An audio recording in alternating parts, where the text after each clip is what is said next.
I want to welcome you. I want to tell you how thrilled we are at the Phillips that you were able to come and be with us for this beautiful installation and to celebrate our 90th anniversary. It's really tremendous. Thank you. And I think you can see from these prints, I don't feel as if it was the 90th birthday. It's like the first birthday and the 150th. Actually, what do you think of the installation? Oh, this is perfect. Good. I can't ask for more. Tell me, what are you thinking with this huge monumental scale that you're working in? I think it's the feeling that I'm going to die at any minute. I want to get this off my chest first. Are there any other artists who work in this kind of scale? Not in this kind of way, no. No. I mean, I don't think I've that I know of. I mean, yeah, I don't think I've ever seen a print of this complexity and size ever. Well, you have now. Tell me about the title. Does it have, you know, as time goes by, of course, we think of Casablanca. And it's a wonderful song. It is wonderful. Does it have a real profound meaning? How did you choose it? To me, it has a very profound meaning because it's sad and cheerful at the same time. Mm-hmm. That's true. It's just like real life. That's true. There's that mixture. Yeah. And I remember saying long ago to a young student I knew, that one who was asking me questions, like people are always asking you questions, what is your ultimate ambition? And I said, well, I want to somehow paint a picture of the passing of time. Mm. That sounds Proustian. You know, you're talking about past, present, future, yeah. memory, things unknown. It's very poetic. And it's a classic painted subject. And think of Poussin, who painted that wonderful picture called A Dance to the Music of Time.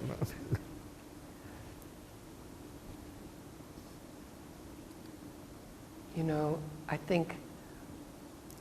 Have you ever seen that? Yes, I have. I must tell you, I find it absolutely remarkable, the intensity of your emotion about a Poussin. You know, I think the brilliant thing about this collection is artists love this collection, and we have conversations about art and ideas in this museum that I've never experienced in my other museums that I've worked in. I'm sure you haven't. How, when you, especially working in, well, it doesn't matter, print or painting, how do you,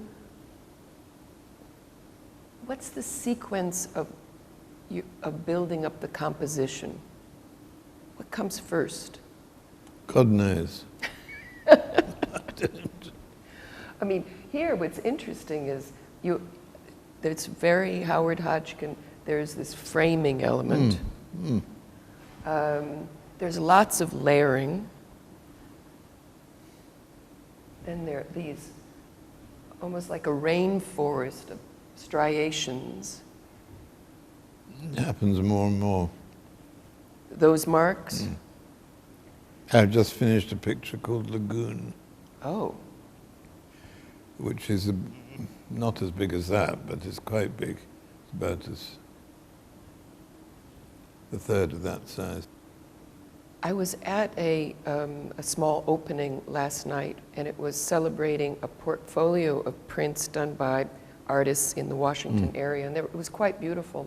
And there was a quote on the wall, and it made me think of your project.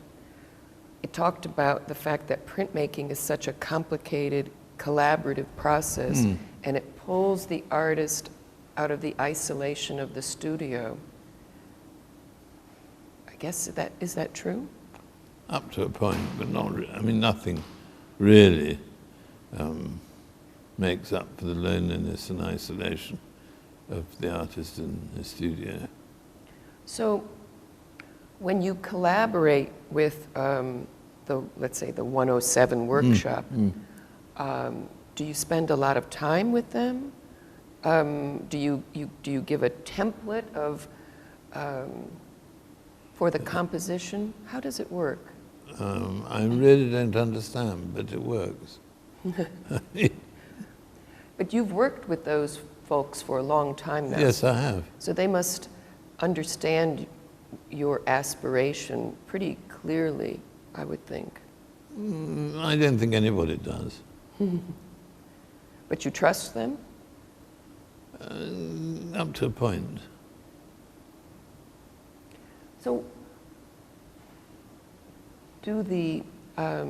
does Jack Sheriff, for example, is he overseeing the production, or are you in the print shop with them? He certainly is overseeing it, but not nearly as much as I do, because it's all in my head, not in his. So you have to communicate that to him or to all of them who work on this. I mean, this is a multi-person enterprise in the end. Definitely. That type of striation, that kind of veil, watery veil, that does seem new to me in your work. Well, perhaps, but unfortunately I'm not the kind of artist who takes an art historical interest in his own work.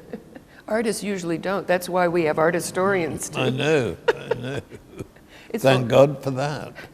It's a natural division of labor, so that you can get on with the essential practice of art making, and the rest of us can think deeply about it. And tell me what I've done. Well, what you've done, I think, is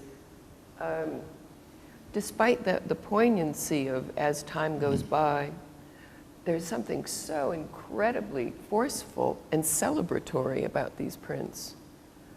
It feels like an explosion of energy and celebration.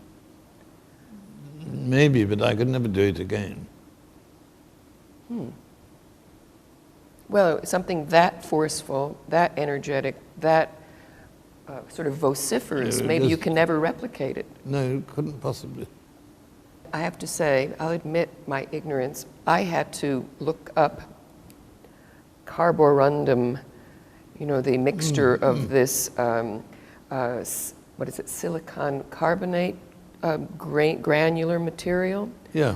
And that's what causes that almost a terrain, three-dimensional, has almost a sculpturesque quality. I mean, the surface is extraordinary. I'm afraid people will want to touch them. Well, they can. They don't belong to me anymore, so I say, It's my problem. No, but you know, that you look at this, and especially standing from the side, you see these great imprints and mountains of pigment. Yeah, you do, indeed. There's an enormous depth. It's as though you've created a window, and yet there's this incredibly powerful surface pattern. There's this tension between the two, I find. And why not? I wanted to ask you something else. Are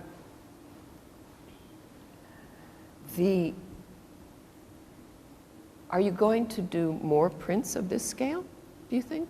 I'm most unlikely. Most unlikely. Yes, because it's very physically taxing. And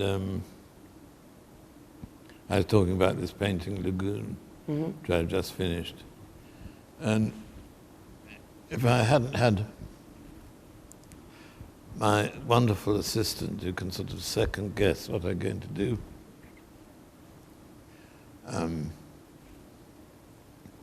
moving a chair around so I could sit in it I see. when I needed to. I I see.